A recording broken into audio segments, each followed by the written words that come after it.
Mr. Will Armijo, welcome to the show, my friend. Thank you for having me on, man. I'm excited to dive into this conversation right here. It's going to be good. Same here, man. I think that, I don't really know you, and I'm really excited for this because I found you through social media and I've been following you for a while and really learning a lot about your business, your content, how you show up with all this energy. And I'm like, I got to have this guy on the podcast. Like I want to learn more. And so I'm really excited that you decided to do this with me and dive deep. And, as we were talking about what to talk about right before this, you're like, yeah, nothing's off limits. Let's just dive in. So I'm super excited to have this conversation. I guess let's start with, I want to know a little bit more about you. As we were talking earlier, you live in Phoenix. Tell me a little bit about like where you are and what's going on with you, and tell us a little bit about your story. Yep. So I'm located out here in Arizona. I've been out here for about a little over half of my life now. I moved out here in the middle of high school. And short story here, I left a small town in New Mexico to pursue baseball. That is why I left a very small town. I moved out here to pursue baseball, played at a very good high school, played 4 years of college baseball, stayed in school, got a graduate's degree, started my own business in health and wellness, kind of left the 9-to-5 system. Wasn't really for me. I'm sure everybody's heard that story a million times, but I've got a long backstory to that. And now I own a company 100% online in the holistic nutrition space. I've started 2 other companies that are in different sectors. So I love the entrepreneur side of starting a business from scratch, from bringing something from a conceptual idea and mapping out that business blueprint and putting the right people into play to actually bring something to market and give something to consumers to add value to their life, make their life better. So anything that I'm either investing money or time into usually has some type of, I don't want to use the word attachment, but some type of link to bettering wellness or bettering health in some way, shape, or form. There's always positivity and there's always some health side to that because I'll wrap this up, but just kind of on me and where my story is I grew up overweight as a kid. So I was an only child till I was about 13, 14. So when I was about 10, 11, that's about 11-ish. That's when I started to realize, growing up in a small town, I was very chubby, overweight. I grew up on fast food and I really wanted to change my body for 2 reasons. 1, I wanted to be a better baseball player. And 2, I honestly just wanted girls to like me because I was kind of at that stage in my life where growing up in a small town, like you want to fit in, right? So I wanted girls to start liking me, and we didn't have social media back then. So all I had to look at was magazines. I would go with my mom to the grocery store and I would just run over to the magazine department and I'd be flipping through Men's Health, Muscular Development, all those magazines. And I'd see these people who were just insanely fit. And I came from a town where you don't look like that. So I wanted to be like them. I felt that if I was like that, then I could get to where I wanted to go. So that's when I first developed my obsession with diet, training, and nutrition when I was about 11 or 12 years old. Wow. And so that led you, like, what happened right after that? You just went all in? Yeah. So what happened was the first diet I ever did was the Atkins diet. And I did it in full secrecy. And I remember I used to tell my mom that I was, going to the mall, drop me off at the mall. And they would always hand me like a 20, right? A 10 or a 20 or something. And I would save that money.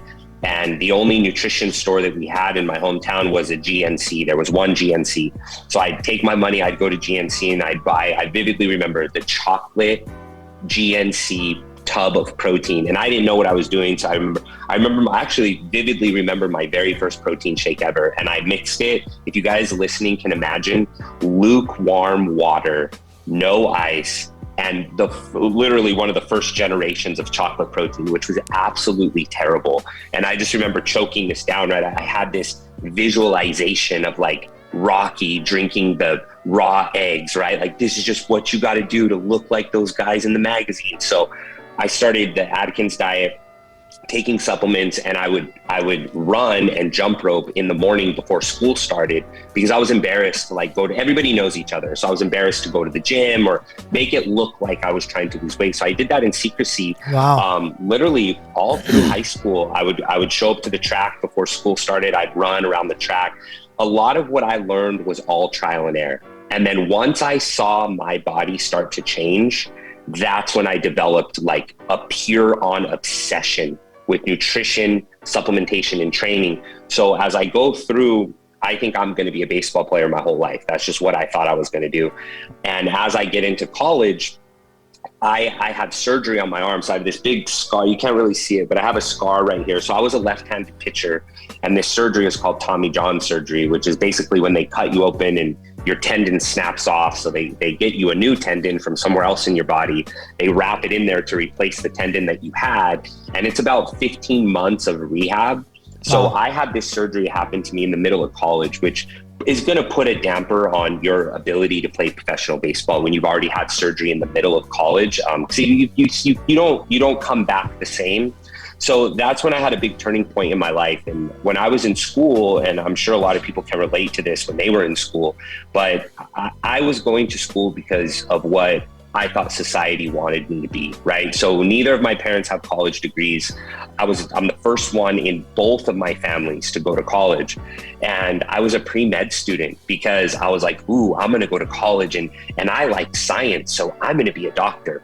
Well, I'm not knocking New Mexico. I love New Mexico. It's my home state, and Arizona, but they are the two worst education states in the entire United States. I am book smart. I'm a C- student. So when I got into pre-med in college, it was like I was reading a foreign language, and these kids next to me are super smart. And I'm like, how do they understand this? Well, what I realized is I never actually wanted to be a doctor.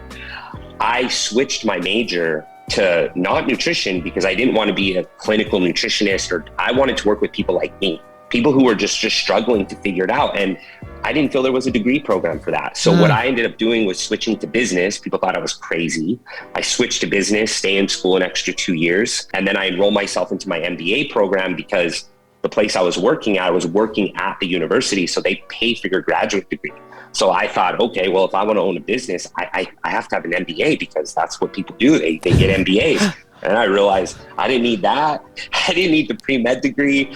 I just needed to have a pair of you-know-what to just go out there into the marketplace and teach people what I taught myself. I love that. It worked out very, very well for me. And now with social media, like and we'll talk about this later in the podcast about how people can follow you, but like you show up that way on social media too. It's like giving to people and all of those hacks and how you can really improve. I want to talk about Nourish and tell us a little bit about that business, what it does for people, and actually going back to your story as well. The second part of my question is, in all of the things that you've tried and tested, for the listeners, what are the hacks? What are the things that you found that work the best and that elevate, the top 2 or 3 things, either it's from fitness or nutrition or supplements? Like what are the top 2 or 3 things people should definitely be doing when all the things that you've tried? And we're not just talking about weight loss. Like let's be clear, right? You're not just talking about how to lose weight. We're talking about how to live with a high amount of energy and vitality and live strong and live long. So just go into that. Yep. So guys, I'm going to save you guys about 15 years That's now. Right. And I'll invoice all of you listening later. That's right. But here's what I learned. I learned this. Diets do not work. They do not work. You are not, if your goal is to lose weight, or your goal is to build muscle, or your goal is to just feel different or look different, think about the idea of a diet. And when you think of that word, does it excite you? Does it excite you to start a diet on Monday? As a matter of fact, you're probably more looking forward to the end date than you are the start date. Mm-hmm. And even if you have the willpower to succeed through the diet, and trust me, guys, I didn't share this earlier, but when I got done playing baseball, I competed in bodybuilding, and I did 9 bodybuilding shows at the national level over the course of 3 years, never cheated on a diet one time. So I can tell you, no matter how hard you work or how disciplined you are in that diet, what happens is the moment that end date approaches, the finish line approaches, you, through human behavior, will revert back to the habits and the patterns you had before. The average person goes on a diet like 6 or 7 times in their lifetime. As a matter of fact, over 70% of people who have been on The Biggest Loser have left the show and gained back all their weight or became heavier than they were before the show, because aggressive dieting does not work. It does not work for your body. So to answer your questions, and then I'll get into Nourish a little bit, but here are some things that you could do. This is what I wish I knew way back then. Yeah. Give it to us, baby. Anti-inflammatory foods. Literally, you could Google it. I think we give away a free download, but anti-inflammatory foods. So here's why. Don't worry about measuring how much, all the things. Here's why anti-inflammatory foods are going to change your life. Like, I want you guys to think about this. And you could try to prove me wrong. The root cause of all disease, cancer, autoimmune diseases, you name it. The root cause of all disease, even viruses, the root cause is inflammation. Yep. Inflammation is the root cause of all disease, okay? Coincidentally, all the food that grows from the earth has anti-inflammatory properties. Now, almost all the food that man touches and manipulates into something that tastes better, or maybe lasts a little longer, or maybe is bigger, or whatever the case may be, turns inflammatory. If you don't believe me, look it up. Most of the fast food you eat is produced with seed oils. Seed oils are proven to do one thing: cause inflammation in your body. Pharmaceuticals.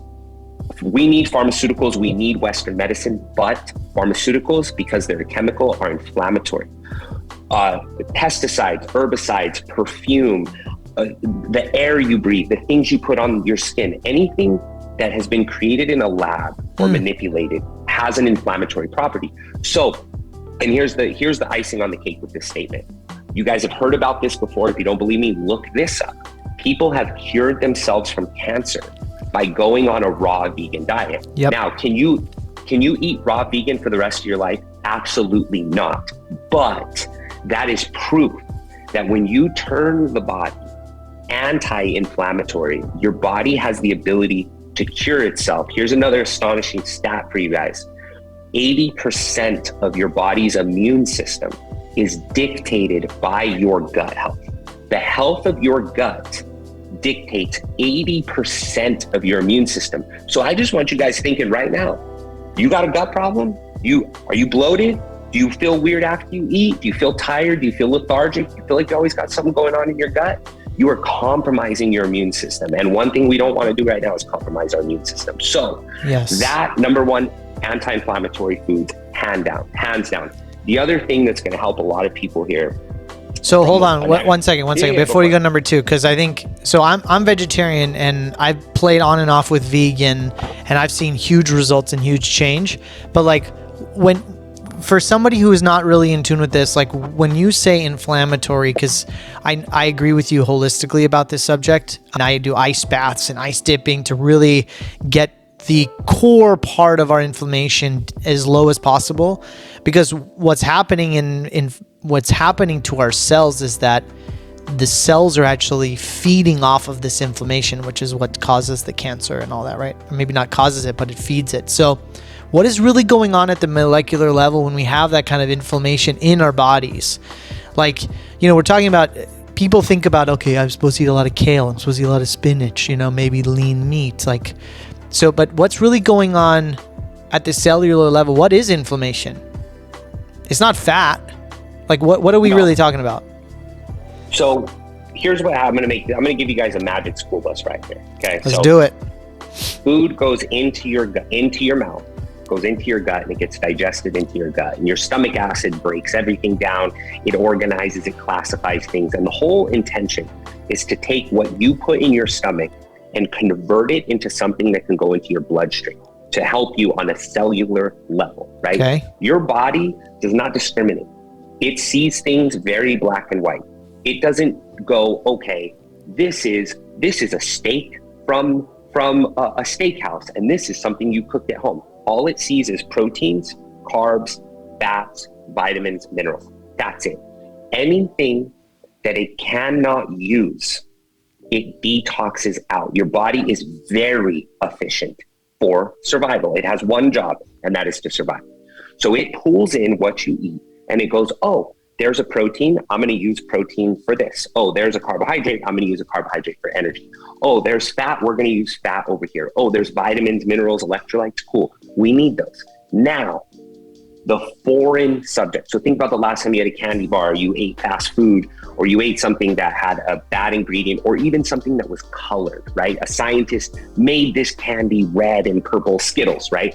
Right. Your body cannot use the colors in the Skittles. It cannot use it. It cannot use the things that don't allow your body to function. So here's my point. When these foreign objects enter into the bloodstream, your body's number one job is to detox them out. Anything that is inflammatory, your body cannot use. So it gets into your body and it starts to inflame things, inflames the cells, inflames the walls of your arteries, inflames everything. You feel inflamed yourself. Your gut feels inflamed. Yep. As you're trying to eradicate it, is that what you're saying? Yeah. Right. Your body's always trying to eradicate. I'm going to explain this. It's going to make a lot of sense to you guys. Now, when that inflammation is in there, if inflammation lasts for a very long period of time, it is called chronic inflammation. Chronic inflammation is an autoimmune disease. Every autoimmune disease is chronic inflammation in the body. That's how they start. That's how autoimmune diseases start. And that is your body attacking itself because of the inflammation that's going on, which wreaks havoc internally. Now, here's the problem that most people have, is when you feel a symptom, because your body is so intelligent, it gives you signs and symptoms. Some people get rashes, some people are bloated, some people are tired, some people can't lose weight. What happens is your body gives you signs and symptoms, and then you go and you suppress the signs and symptoms with something over the counter or some type of pharmaceutical, never identifying the root cause, which really just puts a mask over this ball of whatever that's happening, and then you have bigger problems down the road. Now, I will say this. Let me just address the elephant in the room. Nobody's going to be perfect. If you think you're never going to, I know you're vegetarian, but if you think you're never going to eat a burger again, or pasta at a nice Italian spot, you're not going to dip into the bread basket again, then just stop listening, because you're lying to yourself. Right. You are going to indulge because we are human. Yeah. Right. We're here to enjoy a human experience. Absolutely. We're here to enjoy the human experience. So to me, it's what's the cheat code? If you can understand how the body detoxes, you have learned the cheat code to your blueprint, which allows you to play with those foods and have fun with those foods, but continue to stay healthy. And here's why. When you were younger and you were drinking, your hangover was like 6 hours. When you get older, your hangover is like 6 days. I need like 4 days to recover. Yep. Like, you know what I mean? Yeah. So we're not 21 anymore. You eat fast food, nothing happens. You eat candy, nothing happens, right? We all used to say, oh, that's the metabolism.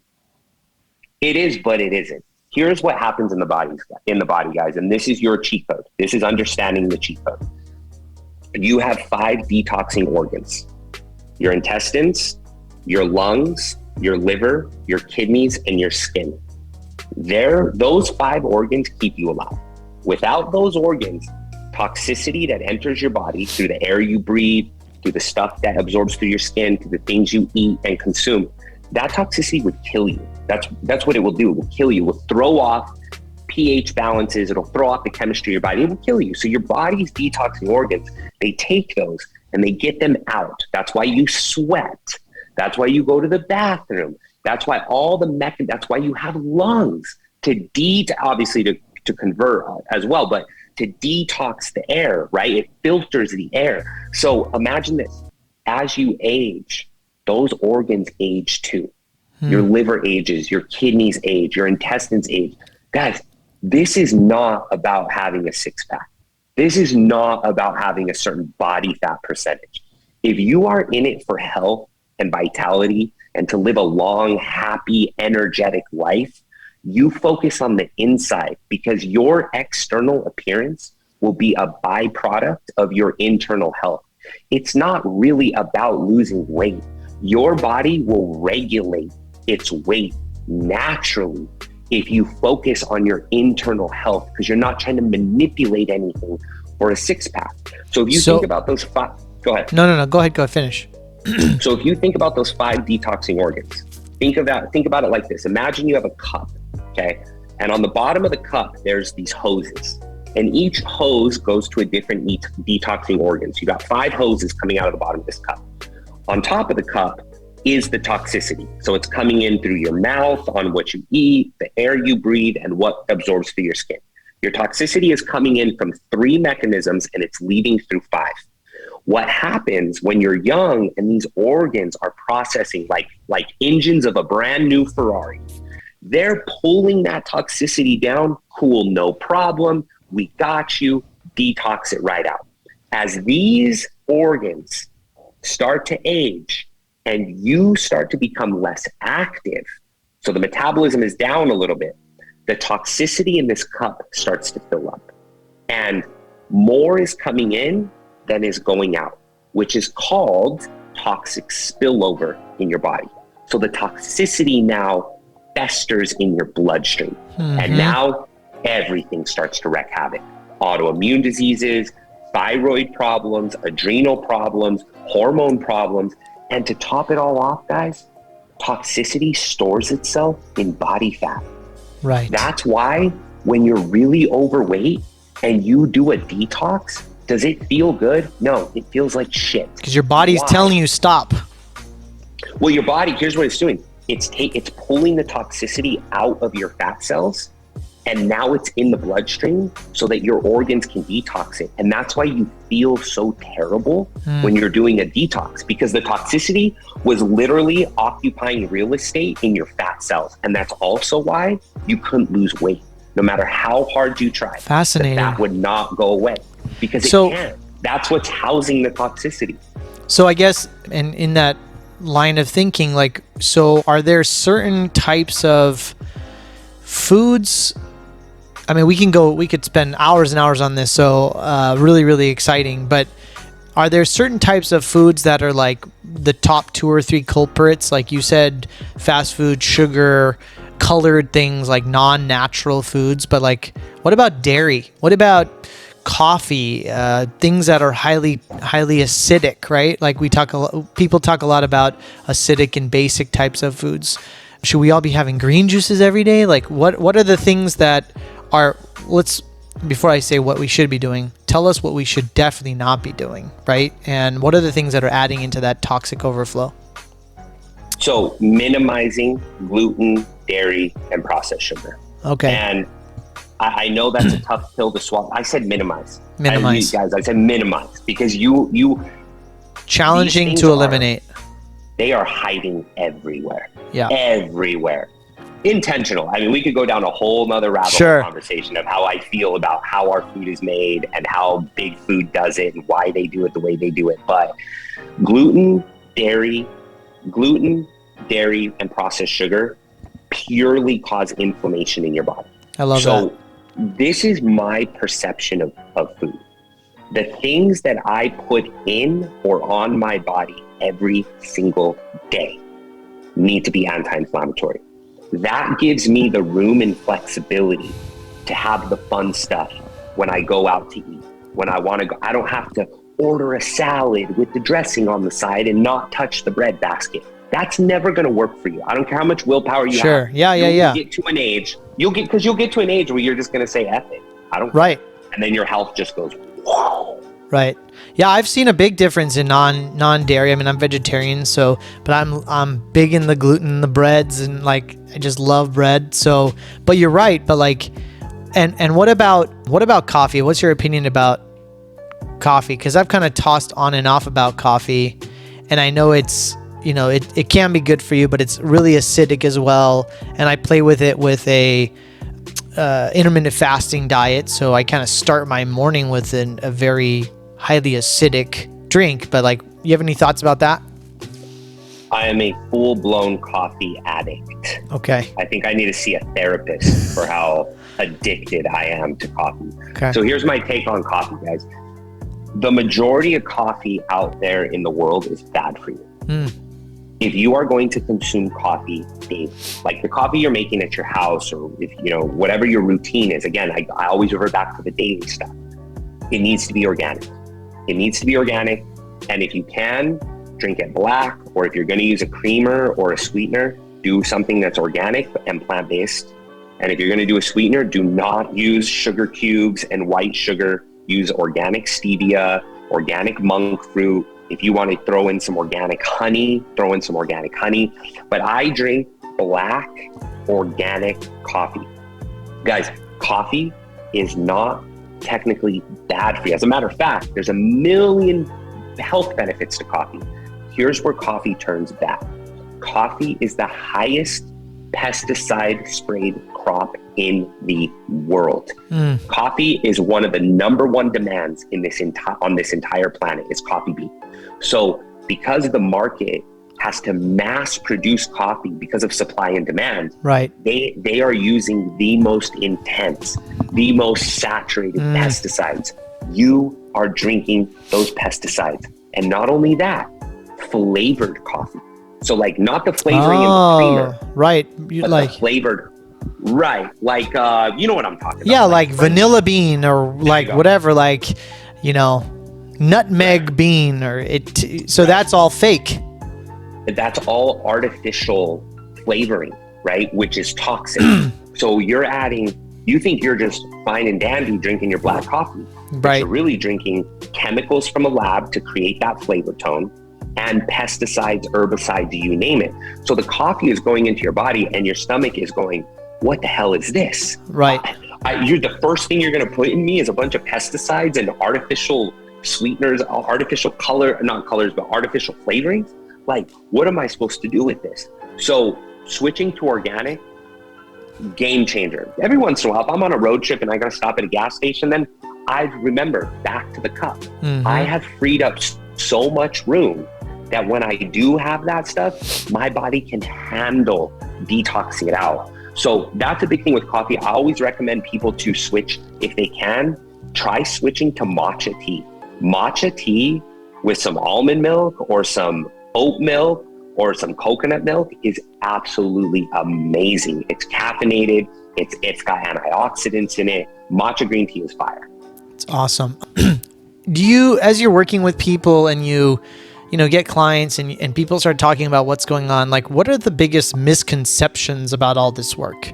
Like, I think we kind of touched on a little bit, like, oh, I gotta run and that's the way for me to lose weight and be healthy. Or like, you know what, I need to eat green foods. Like, what are the biggest myths? I guess let's do some myth busters here in this space. Yep. Like, what are the things that the common misconceptions in the health and fitness industry?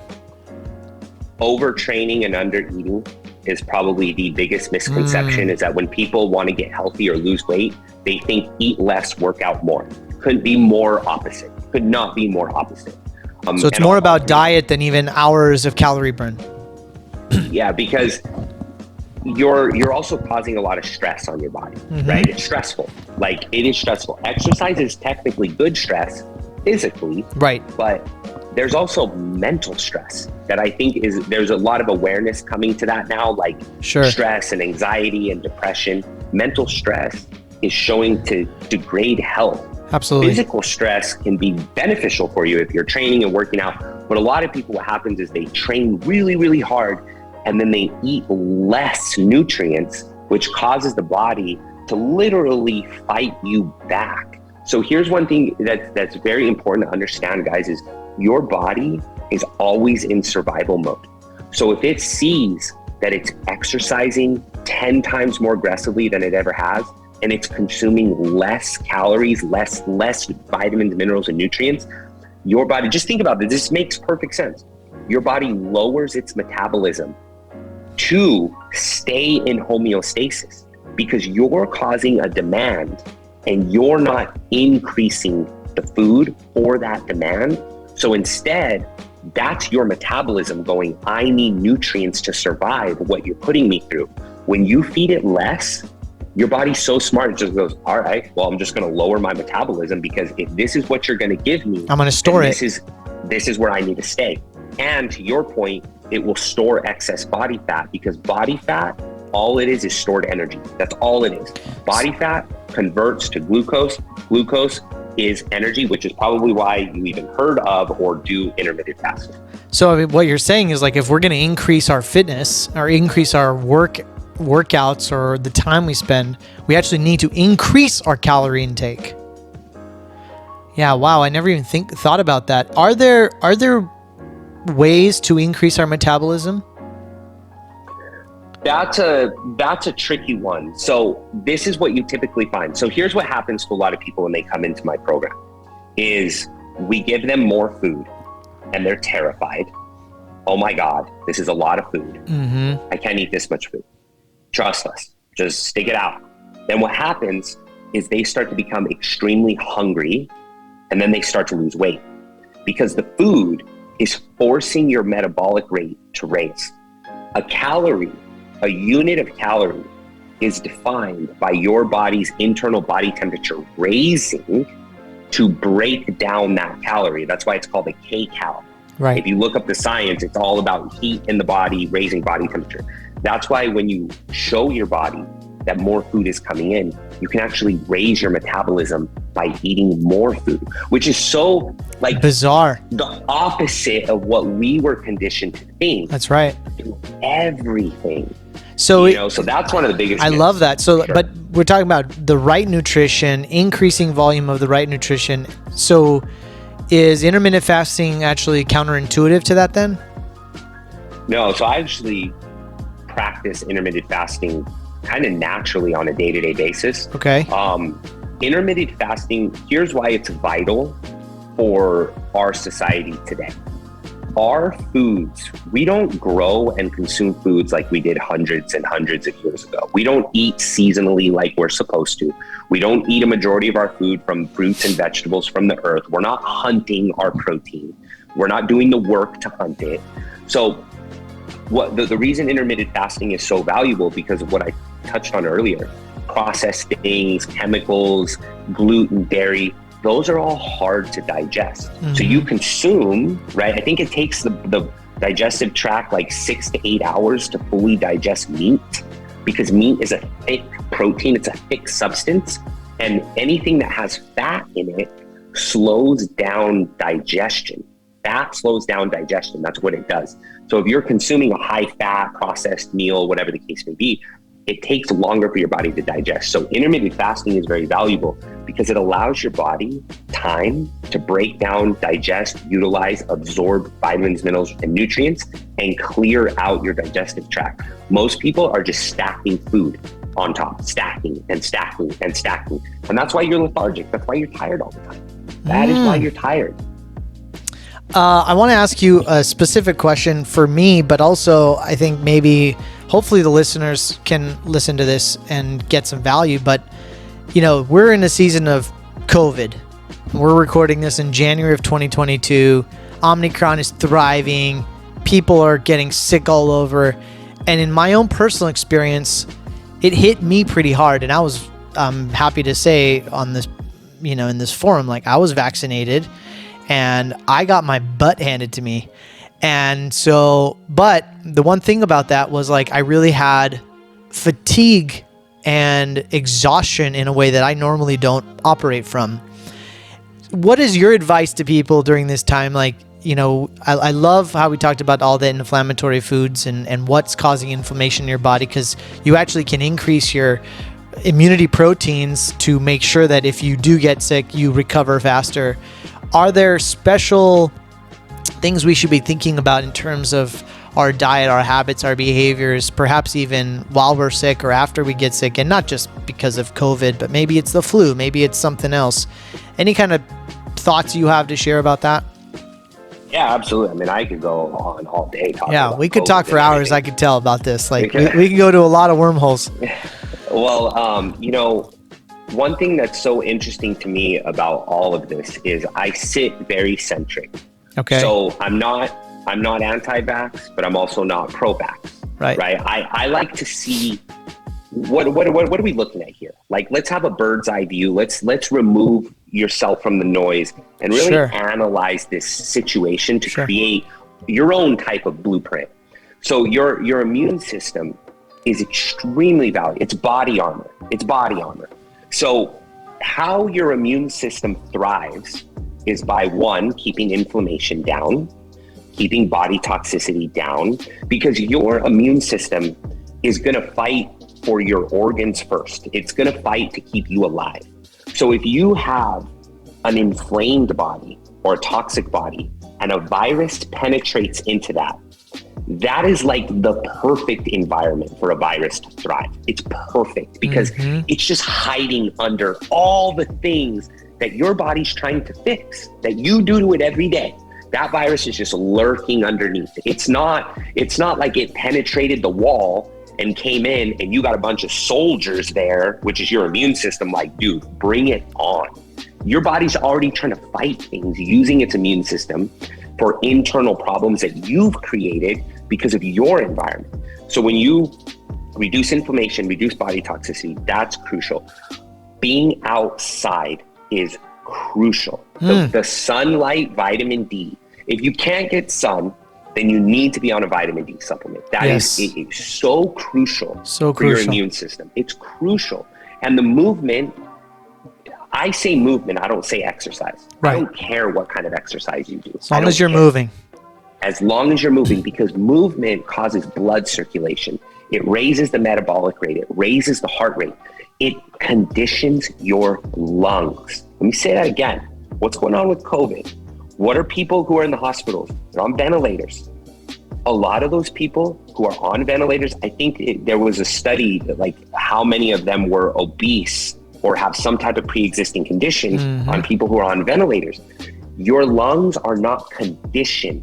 If you have conditioned lungs from moving, you're giving yourself more of a fighting chance, on top of creating a strong internal environment to fight any virus. I love this. Going forward. And that doesn't matter if you have the vaccine or not. It doesn't matter. You would be crazy to come attack me as a vaccinated, if you are a vaccinated person and you're attacking me, but you are not healthy, that makes zero sense, because a vaccine is going to help protect you from that variant. It is like having a very specific body armor, like you got triple body armor, right here, but not on your whole body.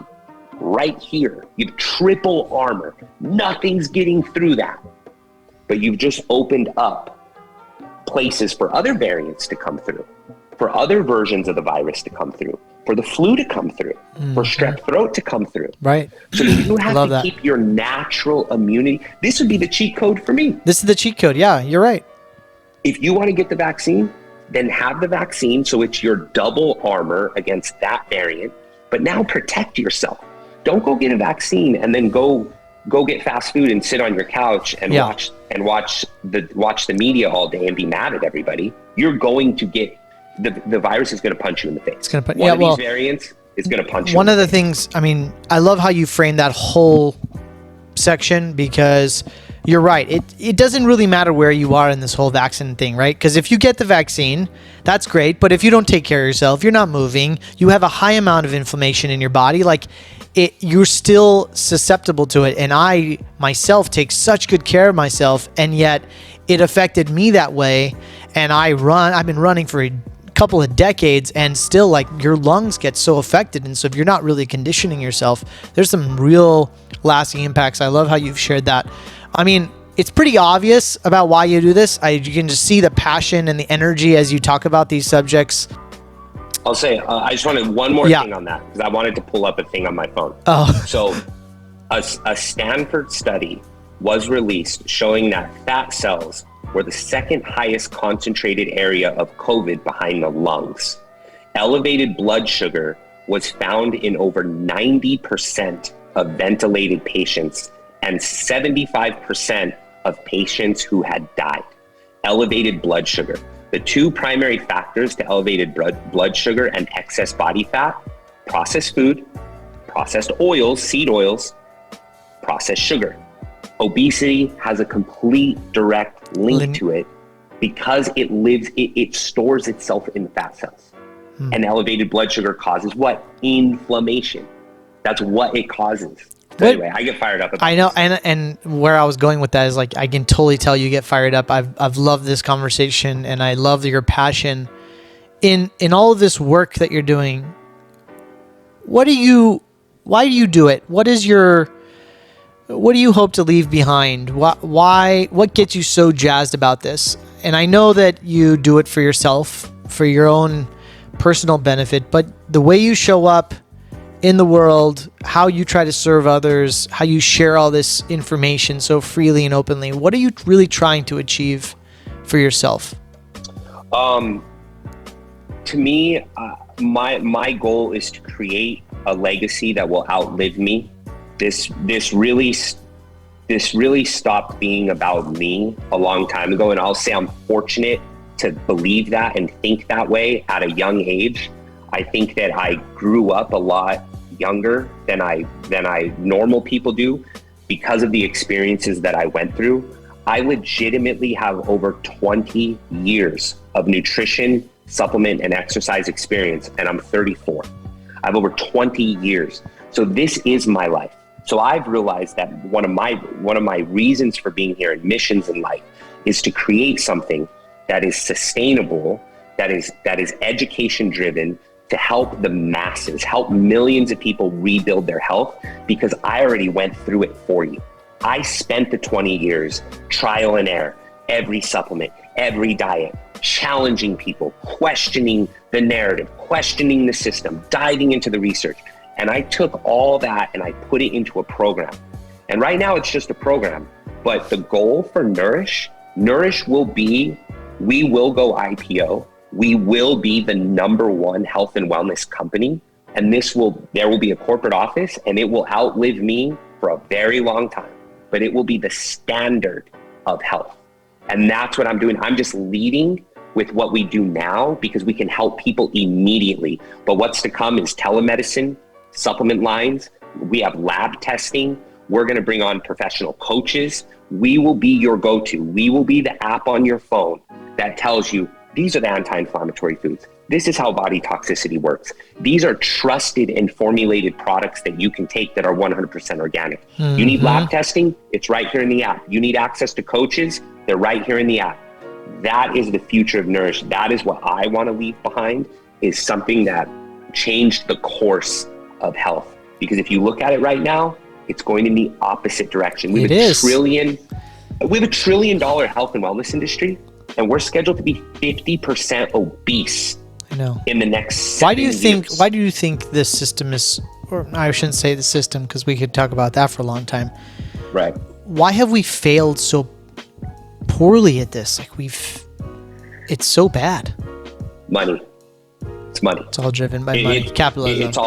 It's all driven by money. I mean, it's clearly obvious. There are foods that we consume in the United States that are illegal to cross borders in other countries. In fact, there's foods that we consume in the United States that Putin will not allow in his country. He will not allow these ingredients in his country because they will degrade the health of his people.